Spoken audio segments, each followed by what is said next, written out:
I didn't say bankers should learn to farm. Everybody should learn to farm, because that's going to be a very exciting area of the world economy for the next 10, 20, 30 years.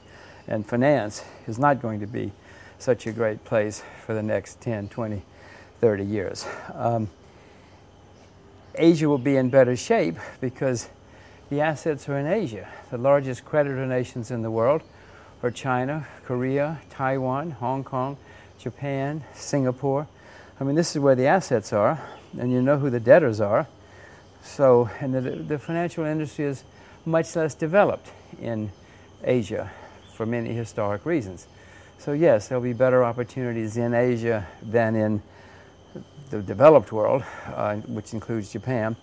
But unless you really love finance, you're going to have the wind in your face just about everywhere in the world, because if you have the financial markets in the West not terribly exciting, you know, even if Asia's on a rise, they're facing the problem that in the West it's on the decline.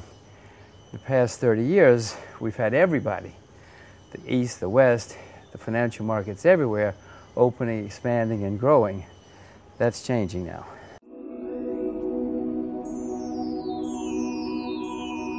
I expect more turmoil, and unfortunately, when in times of turmoil, many people flee to the US dollar. I mean, I don't know, it's not the right thing to do in my view, but they don't know what else to do, so they go to the dollar. I've gone to the dollar too, waiting for them.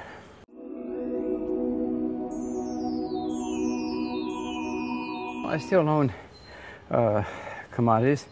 I don't buy individual commodities for the most part, because my lawyer won't let me, but I do buy the indexes. Fortunately, my indexes outperform the others, but you're right, it hasn't been great. I can only tell you that that's the way markets work. We had the stock bull market from 1982 till the end of the last century, but there were many times. I mean, 1987, stocks around the world went down 40 to 80%. 89, 90, 94. I mean, there were many periods in there when if you held stocks, you weren't having a good time. But in the end, you know, during that 17 or 18 years, you had a very good time. In my view, that's what's happening with commodities now, because the supply-demand situation has not come back into balance, and you don't have a surplus of supply yet. I mean, bull markets and everything have always ended. Eventually, this one in commodities will end too. I don't see enough supply yet to end this bull market.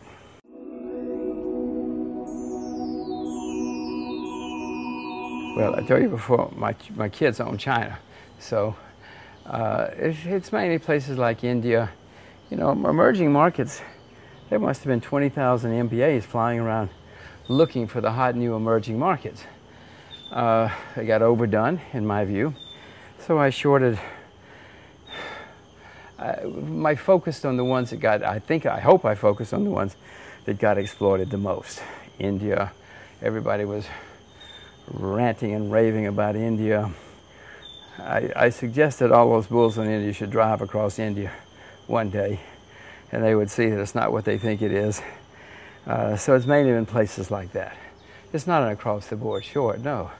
I mean, I would like to, some I'd like to buy. Well, I have been buying Russia, for instance, which some people consider an emerging market. I was bearish on Russia. I first went to Russia in 1966, and I was bearish for the next 46 years on Russia. But in the last several months, I have changed that view, started buying there. So it's not an across the, you know, there are scores of markets in the world. It's hard for me anyway to have a blanket bearish view or a blanket bullish view. Each market, each company, each industry, each commodity, each bond market, currency markets, they all have to be judged on their own merits.